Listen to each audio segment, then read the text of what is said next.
हर हर महादेव मेरे प्यारे शिव भक्तों, आज की इस रात में जब तुम यह सुन रहे हो, शायद तुम्हारे भीतर भी वही बेचैनी चल रही है जो हर इंसान के भीतर कभी न कभी उठती है। दिन भर की दौड़, लोगों की बातें, अपमान, उम्मीदें, जिम्मेदारियां, अधूरे काम, टूटे रिश्ते, पैसों की चिंता, परिवार की फिक्र, और फिर जब रात को बिस्तर पर लेटते हो तो शरीर तो थक कर चुप हो जाता है, लेकिन मन चुप नहीं होता। आंखें बंद होती हैं पर विचार खुल जाते हैं। दिल चाहता है कि कोई हो जो सब सुन ले, बिना टोके, बिना जज किए, बिना सवाल पूछे। कोई ऐसा जो बस तुम्हारे सिर पर हाथ रख दे और कहे, मैं हूं। और यही वह क्षण है जहां शिव की उपस्थिति शुरू होती है। शिव सिर्फ मंदिरों में बैठी मूर्ति नहीं है। शिव सिर्फ पर्वतों पर तपस्या करते देव नहीं हैं। शिव वह मौन है जो तुम्हारे भीतर है। शिव वह खालीपन है जिसमें सारा शोर समा जाता है।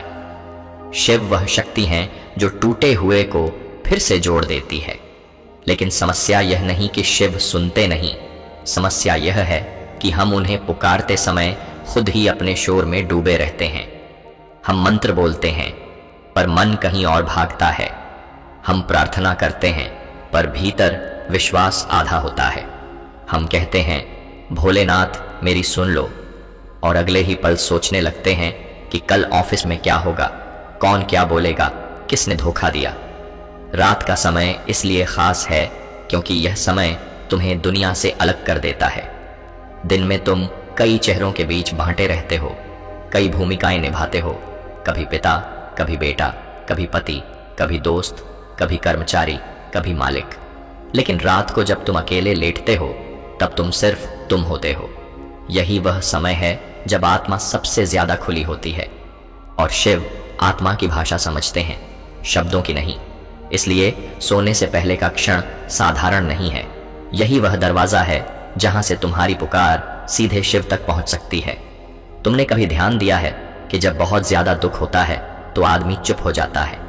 वह लंबी प्रार्थना नहीं करता, वह सिर्फ इतना कहता है, हे भगवान, और फिर उसकी आंखों से आंसू बहने लगते हैं। वही सच्ची प्रार्थना है। शिव भाव के देवता हैं। उन्हें बड़े बड़े शब्द नहीं चाहिए, उन्हें सच्चा मन चाहिए। लेकिन सच्चा मन तब निकलता है जब मन का बोझ हल्का हो, और रात वह समय है जब यह बोझ उतारा जा सकता है। दिन भर तुमने कितनी बातें अपने भीतर दबा ली। किसी ने कुछ कहा, तुमने जवाब नहीं दिया। किसी ने तुम्हें गलत समझा, तुमने सफाई नहीं दी। कहीं तुम खुद से नाराज हो, कहीं अपने फैसलों से दुखी हो। यह सब जमा होता जाता है, और जब तुम इन्हीं विचारों के साथ सोते हो तो वही ऊर्जा रात भर तुम्हारे भीतर घूमती रहती है। सुबह उठते हो तो वही भारीपन साथ में उठता है। इसलिए शिव साधना का पहला नियम है, सोने से पहले मन को खाली करो। और मन को खाली करने का सबसे सरल, सबसे गहरा, सबसे प्रभावशाली तरीका है मंत्र। लेकिन मंत्र का अर्थ सिर्फ शब्दों को दोहराना नहीं है। मंत्र ऊर्जा है। मंत्र वह ध्वनि है जो तुम्हारे भीतर की बिखरी तरंगों को एक दिशा देती है। जब तुम सही भाव से मंत्र जपते हो तो तुम्हारी सांसें धीमी हो जाती हैं, दिल की धड़कन शांत हो जाती है, और मन का शोर कम होने लगता है। और जैसे ही मन शांत होता है, शिव का स्पर्श महसूस होने लगता है, क्योंकि शिव शोर में नहीं मिलते, वे मौन में मिलते हैं। अब तुम सोच रहे होगे कि कौन सा मंत्र, कौन सा ऐसा मंत्र है जो सोते समय जपा जाए और मन को सीधा शिव से जोड़ दे। सुनो, यह कोई जटिल तंत्र नहीं है, यह कोई रहस्यमयी प्रयोग नहीं है। यह सरल है पर गहरा है। यह छोटा है पर असीम शक्ति से भरा है। वह मंत्र है ओम नमः शिवाय। तुमने यह मंत्र 1000 बार सुना होगा, शायद कई बार जपा भी होगा, लेकिन आज इसे नए ढंग से समझो। ओम वह आदि ध्वनि है जिससे सृष्टि की शुरुआत मानी जाती है। यह ध्वनि तुम्हारे भीतर की कंपन को ब्रह्मांड की कंपन से जोड़ती है। नमः का अर्थ है नम्रता, समर्पण, अहंकार का झुक जाना, और शिवाय का अर्थ है उस चेतना को प्रणाम जो कल्याण स्वरूप है। जब तुम ओम नमः शिवाय कहते हो तो तुम यह कह रहे होते हो, हे शिव, मैं अपने अहंकार को तुम्हारे चरणों में रखता हूं, मुझे शांति दो, मुझे दिशा दो, मुझे संभालो। अब इसे सोते समय कैसे झपना है यह समझो। बिस्तर पर लेट जाओ, मोबाइल दूर रख दो, लाइट धीमी कर दो या बंद कर दो, आंखें बंद करो और पहले 3 गहरी सांसें लो। सांस अंदर धीरे से और बाहर धीरे से। हर सांस के साथ महसूस करो कि दिन भर का तनाव बाहर निकल रहा है। अब जब सांस सामान्य हो जाए तब मन ही मन ओम नमः शिवाय जपना शुरू करो। जोर से नहीं, बस भीतर। हर सांस के साथ मंत्र को जोड़ दो। सांस अंदर जाए तो ओम नमः, सांस बाहर आए तो शिवाय।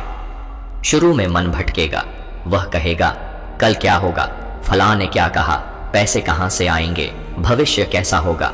लेकिन तुम लड़ना मत, बस धीरे से वापस मंत्र पर आ जाओ। जैसे कोई बच्चा भागता है और माँ उसे प्यार से वापस पकड़ लेती है, वैसे ही अपने मन को मंत्र पर लौटा लाओ। 5 मिनट, 10 मिनट, और फिर तुम देखोगे कि भीतर कुछ बदलने लगा है।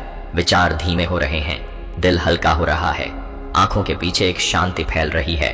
यह शांति सिर्फ नींद की नहीं है, यह शिव की उपस्थिति की शांति है। जब तुम इसी अवस्था में सो जाओगे तो तुम्हारा अवचेतन मन पूरी रात उसी मंत्र की ऊर्जा में रहेगा, और सुबह जब उठोगे तो महसूस होगा कि कुछ अलग है। वही घर, वही लोग, वही काम, लेकिन तुम्हारी प्रतिक्रिया बदल चुकी होगी। पहले जहां छोटी बात पर गुस्सा आता था, अब मुस्कान आ जाएगी। जहां पहले चिंता घेर लेती थी, अब भरोसा आएगा कि शिव संभाल लेंगे।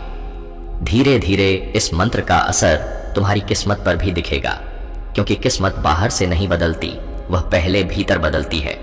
जब तुम्हारा मन शांत होगा तुम सही निर्णय लोगे। जब तुम्हारा मन स्पष्ट होगा तुम गलत लोगों से दूरी बना पाओगे। जब तुम्हारा मन मजबूत होगा तुम किसी के शब्दों से टूटोगे नहीं, और यही बदलाव जीवन को नई दिशा देते हैं। बहुत लोग कहते हैं कि चमत्कार नहीं होते, लेकिन सच ये है कि सबसे बड़ा चमत्कार है मन का बदल जाना।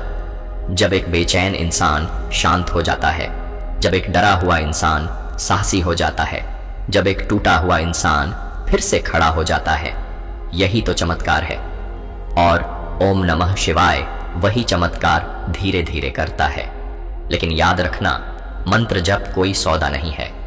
ये मत कहना कि मैंने 10 दिन जपा, फलां इच्छा पूरी क्यों नहीं हुई। यह व्यापार नहीं है, यह संबंध है। जब तुम रोज रात को शिव से जुड़ते हो तो तुम्हारा और उनका एक आंतरिक संबंध बनता है, और जब संबंध गहरा होता है तो भरोसा अपने आप बढ़ता है। फिर तुम हर घटना को शत्रु नहीं मानते, हर कठिनाई को सजा नहीं समझते। तुम समझने लगते हो कि शायद यह भी किसी बड़े कल्याण का हिस्सा है। कई बार जीवन में ऐसा समय आता है जब सब कुछ छिन्नता हुआ लगता है, लोग साथ छोड़ देते हैं, मेहनत का फल नहीं मिलता, दिल टूट जाता है। ऐसे समय में ओम नमः शिवाय तुम्हें यह याद दिलाता है कि विनाश के बाद ही सृजन होता है। शिव संहार के देव हैं, लेकिन उनका संहार अंत नहीं, नई शुरुआत है। जो तुम्हारे जीवन से जा रहा है वह शायद तुम्हारे लिए सही नहीं था। जो टूट रहा है वह शायद तुम्हें और मजबूत बनाने के लिए टूट रहा है। जब तुम रात को शिव का नाम लेकर सोते हो तो तुम अपने डर को उनके हवाले कर देते हो। तुम कहते हो, भोलेनाथ अब मैं थक गया हूं, आप संभाल लो। और यही समर्पण तुम्हें भीतर से मजबूत बनाता है, क्योंकि समर्पण कमजोरी नहीं है, समर्पण अहंकार का त्याग है। और जहां अहंकार हटता है वहां शांति आती है। धीरे धीरे यह मंत्र तुम्हारी सांसों का हिस्सा बन जाएगा। दिन में भी जब तनाव होगा, अपने आप भीतर से ओम नमः शिवाय उठेगा, और तुम देखोगे कि तुम पहले जैसे नहीं रहे। तुम्हारी आंखों में स्थिरता आ जाएगी, तुम्हारे शब्दों में वजन आ जाएगा। लोग भी महसूस करेंगे कि तुम बदल गए हो, लेकिन यह बदलाव बाहर से नहीं, भीतर से आया होगा। इसलिए आज से तय करो कि चाहे दिन कैसा भी हो, रात को सोने से पहले 5 मिनट शिव को दोगे। अपने दुख, अपनी